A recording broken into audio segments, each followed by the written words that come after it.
Good afternoon, folks, and welcome to the Picture Show. I'm Carl, and today we'll be reviewing the new movie Fist Fight, starring Ice Cube and Charlie Day. Let's take a look at the trailer, and then we'll come back and discuss. Hey, where's the old coffee maker? Look at this newfangled. All you gotta do is put in your order and it does the rest. Coffee.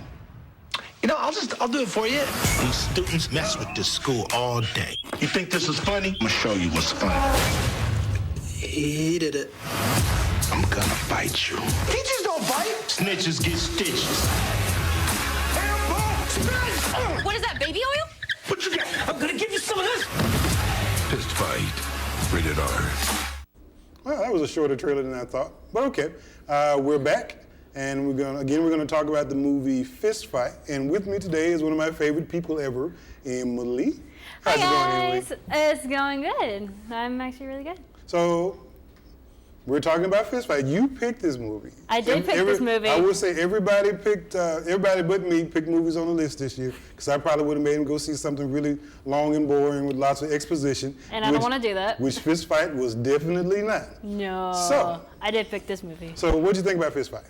I thought it was really good, and if you don't know what the plot is, Fist Fight is about two teachers, Ice Cube's, that stars Ice Cube and Charlie Day. Charlie Day's character snitched on Ice Cube's character. I forgot their name. I don't remember the name. I'm sure they said it, but nobody cares. That's not important. Right, but snitched on them, and then Ice Cube character's like, I'm gonna fight you because you snitched on me. And was saying all sorts of stuff, like I said during it, snitches get stitches. and stuff like that. So it was a really good movie, honestly. I was surprised at how funny. It started off a little clunky at the beginning for me, because you're still trying to find your way about exactly what kind of movie this was. But towards the end, especially the whole third act, that was hilarious, and it hit on almost all the cylinders there for me. I thought it was funny that. Because you see a movie like this, and you're trying to figure out what message exactly are they trying to send to us. Are they trying to tell us that teachers are underappreciated, which they are? Are they trying to tell us kids are crazy, which they are? Are you trying to tell us? I mean, there's a lot of things you could take from this movie, but really, it was really about a guy standing up for himself, and you like to see character arcs go through this, because he was a different person. Both of them were really different person than they were from the beginning of the movie to the end of the movie. Right. Like, what I took out of the movie was stand up for yourself, don't cower out, because then it just makes it worse. Yeah. Because that's what happened throughout the movie, which made it really funny. He was desperately trying to get out of this fight, and his efforts to get out of the fight made it worse and worse. Right. And it's just because he was doing things counter to what he probably should have been doing or would have done normally, because he's out of fear. And it really, with that, it really just made it even funnier. And he tried to go to others, like the coach and the guidance counselor, who was my favorite character. Oh, yeah. The guidance counselor was so horrible, but the coach was really funny, was played by Tracy Morgan. Tracy Morgan, yeah. And Julian Hills as the guidance counselor.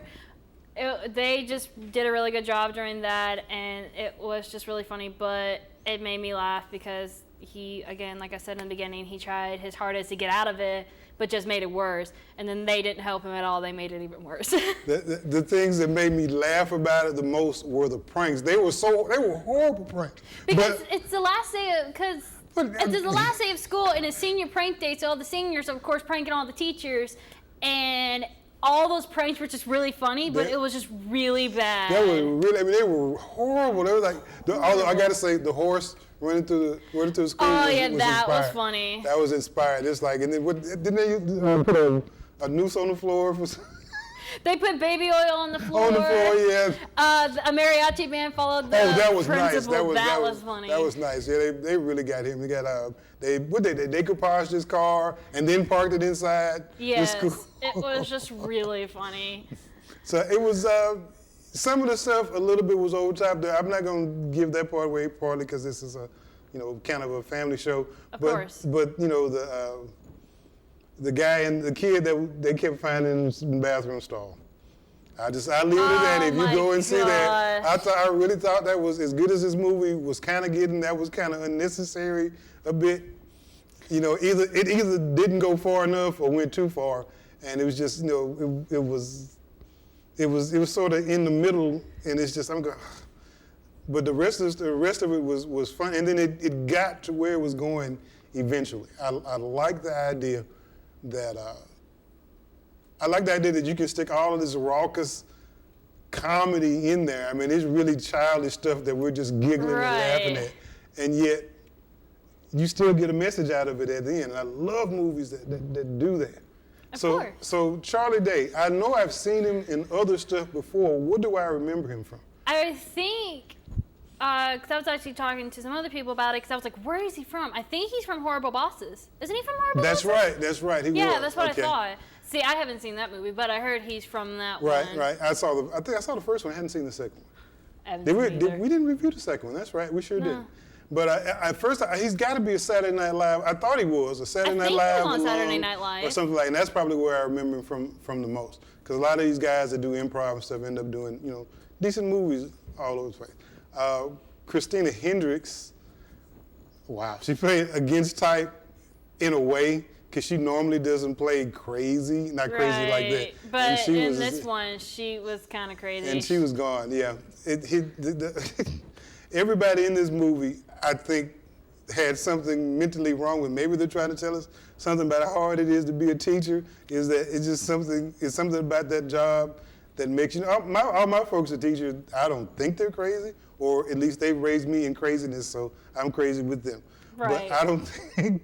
But I think they were trying to say that. Certainly, everybody at that school, which was just so bad. If this is the level of pranks that they do, imagine what it is during the regular school year. Oh, during the regular school day, it has to be horrible if those students can come up with those kind of pranks during like the end of school prank or like last day senior prank day. Right. It has to be horrible, but the teachers were like you said, all the characters did do a good job while during the film, and they all did like a really good job, but they're crazy. They're all crazy. The guidance counselor was crazy. She was. Julian Hill's character was crazy. You never could tell really for sure whether or not she was serious at first, because she would just say these off-the-wall things. It was just everywhere. You cannot tell. Like, I'm like, does she really Does she really mean that? really not? And then we get to the end, and you get a nice little crazy twist there towards the end. That made me laugh. And That was funny. That little twist that they had. And so it's amazing just being in this particular field and taking classes about how you put films together from your Right. scripts and all this kind of stuff. To see, I can actually see now the thought processes that went into making. I can say, oh, well, I wouldn't have told this joke. Do you know who the director of this movie was? Oh, I don't know. We had to find out during the break who it was. Right. I don't know. I don't guess they were very experienced, but this didn't feel like a first film, but it didn't feel like this is a veteran of making films either. I mean, there was some clunky parts to it, certainly, especially in the first and maybe middle of the second act. But once it got its feet underneath it and started rolling, it was just the jokes and just the funniness. I feel bad laughing at certain sections of it. It's not like watching Sausage Party, where Oh, no. I just could not watch anymore. I felt bad just being there. No, I felt bad for these characters, and that's what you want, is that you want at some point in time to sort of forget that you're in a movie and that you're just watching life go through with these folks. Kind of get an emotional attachment. Right, to the exactly. characters. That's exactly what you want, is to be somehow emotionally attached to this character. And as flawed a person as Charlie Day's character was, you still sort of identify with him going through what he was going through. You understood Right. in a way why he was doing stuff. And you both... You couldn't help but feel bad for him because of everything he was trying to get through. Right. Like, trying to get out of the fight, Right. getting the teacher the job back, not spoiling anything, right. but trying to do everything that he's trying to do to get out of this fight, and it's just kind of not working. Nah, not really working. Not really working. I tell you what, when we come back from the break, We're gonna do we're gonna have a DVD and Netflix picks, and then we're gonna talk some more about the movie, especially about his family. I think that was a very key component in why he behaved like it was. So we're going to break now, and we'll see you back in 2 and 2. For almost 20 years, Beverly Sebastian has made saving racing greyhounds her mission. In 2007, she started the Second Chance at Life Prison Partnership, a training program which pairs dogs with prisoners who help socialize them and train them so they can be placed in a loving family. In return, the dogs teach the prisoners compassion and give them a chance to experience unconditional love, often for the first time in their lives. Lifetime honors Beverly Sebastian for saving lives and healing spirits. I've been diagnosed as bipolar, and I've been getting treated for it. I get real depressed a lot. And prior to the Greyhounds coming here, I was having suicidal thoughts and the medication wasn't working. But when they got here, it's just like the depression just disappeared. In order to find a love like this is priceless. You can't buy love like this. And that's what this program is all about, unconditional love. If you want to help me by giving a pledge, you can go on my website, and that address is on the screen. Thank you so much for helping us, and God bless you.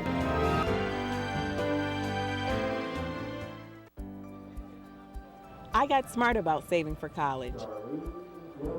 And now my daughter's off to a great start. When it comes to your money, whatever you want to get smart about, you can find at smartaboutmoney.org. We got smart about loans. And sign here. Now it's our house we're going home to. I got smart about preparing for those unexpected challenges. Now I know at least my finances will be healthy. Smart About Money is a free online resource. We are a non-commercial, non-profit organization dedicated to helping people just like you get information about money. For everything from how to build an emergency fund to how to deal with job uncertainty, smartaboutmoney.org has the answers you've been looking for. I got smart about credit. Would you like paper or plastic?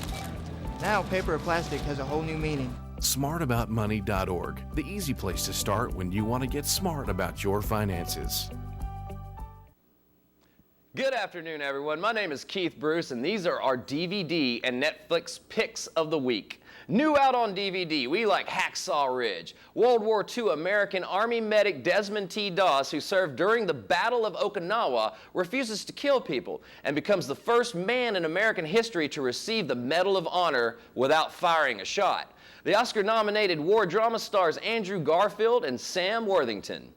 Up next, Bad Santa 2, fueled by cheap whiskey, greed, and hatred. Willie teams up once again with his angry little sidekick, Marcus, to knock off a Chicago charity on Christmas Eve. This comedy stars Billy Bob Thornton, Kathy Bates, and Tony Cox. Manchester by the Sea. An uncle is asked to take care of his teenage nephew after the boy's father dies. Casey Affleck and Michelle Williams star in this Oscar-nominated movie. Our Netflix picks this week are The Princess Bride. While home sick in bed, a young boy's grandfather reads him a story about a farmhand named Wesley, who must rescue his true love Princess Buttercup from the odious Prince Humperdinck. It stars Carrie Ells, Mandy Patinkin, and Robin White. Hot Fuzz. Exceptional London cop Nicholas Angel is involuntarily transferred to a quaint English village and paired with a witless new partner. While on the beat, Nicholas suspects a sinister conspiracy is afoot. With the residents, it stars Simon Pegg. Kung Fury. In 1985, Kung Fury, the toughest martial artist cop in Miami, goes back in time to kill the worst criminal of all time, Kung Fuhrer Hitler. David Sandberg stars and directs. Well, these are our picks for this week. Have a great weekend. And now back to the picture show. And welcome back to the picture show. Today we are reviewing Fist Fight, starring Ice Cube and Charlie Day. And I am here with one of my favorite people, Emily. Hi, guys. So before we left, we were about to get into talking about the, I guess you can call him the lead character in a way, his motivation for doing certain things. I don't think I'm giving away much by saying that at the beginning of the movie, because I think you can see it in the trailer, his wife was pregnant and, about to pop. And he's already got a daughter. She's in elementary school. Hard to figure out exactly how old she was. Right. And there's a talent show that he needs to help her with. And it appears with all the other bad things happening through this movie, that he's not going quite to get to it, but through several machinations, he does. And I think it kind of like talks about how like she's also kind of going through the same thing that he's going through, except she was being bullied by one person, and Charlie Day's character was being bullied by Ice Cube's character. Right, and just people in general, really. And just people in general too. But they're all getting bullied. Like they're both getting bullied. They both can't stand up for themselves, so they're kind of just kind of in the same boat. Right. So she's trying to ask advice from her dad, and her dad's like, I don't know. I don't know if I'm going to be able to get there. And just try to make friends with her and make nice and be all that. I was going, no. She's like, no. No, it's been a while since I've been as good, but I'm pretty sure it still doesn't work quite like that. No. And so their solution, or her solution, which he ended up helping her with, was inventive? Is that what we say? Let's just say one of the key parts to the movie is the talent show scene. And normally I don't like really cutesy things, and it was a little ambitious, kind of saw it coming. I don't care. The execution of it was really good. If for nothing else, I would tell you to go see this movie for that. Yes, the talent show scene was just really funny, and it honestly just caught me out of nowhere because I'm like, yeah, I didn't see that. Whoa, what? Of course, I was laughing the whole time because it was just really funny, but it was just out of the ordinary. Like I did not expect it to come up, and it's just like, whoa, where did this come from? Because it was like the radio version of the song. I mean, I remember the song, but it never clicked to me that that's where she was going with it. But anyway, I said, yeah, that alone is worth the price of admission. She kept saying throughout the whole thing, because they had a song, but she wanted to change it to the artist, and she kept saying, I'm not going to spoil who the artist is because it'll kind of give away. But she goes, I want to listen to this artist's song. He wouldn't say the name. She kept saying the artist, and I'm like, and I was trying to think in my head, like, what song does she want to change it to? And then it gets to the talent show, and they changed it, and I recognized the beat. I'm like, no, it's not. And then she just started singing. Yeah. No filter. I was like, oh my God. Until she opened her mouth, I was still expecting the radio version of the song. But it wasn't the radio version? It was the radio version. And I'm going, and and then had scenes like that in other movies, but it was done well. And by this time you really invested in all these folks. So it was great. Okay, let's try it this way. What would you give this movie? 1 out of 10. For funniness, I'll give it a 10. It was actually no, I give it a 9 because there was a repetitive part in there that you and I did talk about over the break. Yeah, but because we both went to go see the movie, and we're not going to spoil anything. Not going to spoil it. But some people think it's let's just call it toilet humor. I guess we can call it that. But there was a scene where it was just very repetitive, and not really funny. It wasn't really funny. If there was like another aspect to it, it would have been funny. But other than that, it really just wasn't that funny. Nah. So in funniness, I give it really a 9. Took away from the movie, yeah. I would probably give it, in general, I'd probably give it a 7 because it was really funny. There was that repetitive joke that they kept saying. But the vulgar, like I'm fine with vulgar shows, like all these like dropping F-bombs and stuff. I'm fine with that. Right. And some people might not be. Okay. But it still like was really funny. But it was just very vulgar and. Yeah, I guess we need to say that this is not really a movie you take younger children to. I know people. I don't remember. It's rated R for violence and strong language. But you know how very strong language. But you know how folk are. I was in the movie when I went to go see Deadpool. Somebody brought the baby couldn't have been any older than 7 or 8. I'm going. You brought her to see Deadpool, so people don't really pay attention to that. Like, it's not Deadpool it's not level. as bad. It's not like Deadpool level. It's just. But I mean, it's just that people, where you say rated R and people don't pay attention to that anymore. They don't pay attention to because when I see a rated R movie, it says to the side like, oh, it's rated R for violence. For sexual content, nudity, strong language. Language, yeah. I always pay attention to that, so I know, like, hey, what this is this my type of movie? Right. Can I bring friends with me? that if we have the same humor, if we don't, what humor do they have, what humor do they like. So I always pay attention to that, but again, this is a very vulgar movie, not Deadpool level vulgar. No, not Deadpool. But very vulgar. And not as well done either, so. No, but I give it a 7. I'm with you, maybe for slightly different. I'll give it about a 7, 7.5. I thought it was, which is on my scale is not bad, because it's like there are very few 10s that exist for anything out there. Right. I thought the humor was okay.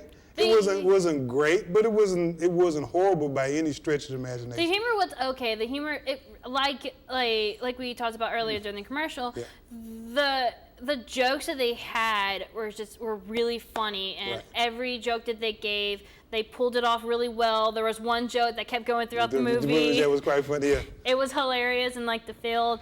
Again, we're not going to give anything away. No spoiler alerts, but it was just. That joke just made it funny. There was a lot of other jokes that made it really funny with the humor, but with the language and stuff, it was very, very vulgar. So, yeah. And I'm really glad to see Tracy make it back, because I know he had, from the accident he had like 2-3 years ago. He had some brain damage, and for a while there, we didn't think he was going to be able to do. Right, but he did an amazing job in this movie. Yes, he did. Every joke he made, everything he did, he pulled it off really well. For what they gave him, he did a terrific job. I gotta say, I'm proud of Tracy for, after being in that, like you said, being in that wreck a long time ago. Right. Him just recover, and he did an amazing job in this movie. Because I tell people all the time, that comedy's not easy. It's a hard thing to do. It really is hard. I mean, it's more than just reading the lines. It's like one of our anchors for our news show is actually a stand-up comedian. He and I were talking about comedy just the other day. I forgot he was a comedian. Yes, he is. And we're talking about, because I've been sort of a student of comedy. I can't do stand-up. No. I can do other stuff, but I can't do stand-up. And it's like, it's difficult, and a byproduct of being able to do stand-up well is being a good comedic actor, and it just does not translate well for everybody. Right. I also want to say kudos to Ice Cube once again for getting out of his wheelhouse and doing other kind of movies besides what you. I feel like we didn't really talk enough about Ice Cube's character. Ice Cube's character was really good. He was kind of more the violent teacher. Yeah. He was very. Definitely the angry teacher. He was like we saw in the trailer earlier, like the stuff he did with the axe, and it was in the trailer. But he's just very vulgar and violent, and it really like brought out like Ice Cube's like character kinda. There's a scene, like gangster like. There's a scene in there where they actually talk about, when they're talking about the history of this character, what they do or don't know about his character, and he actually plays.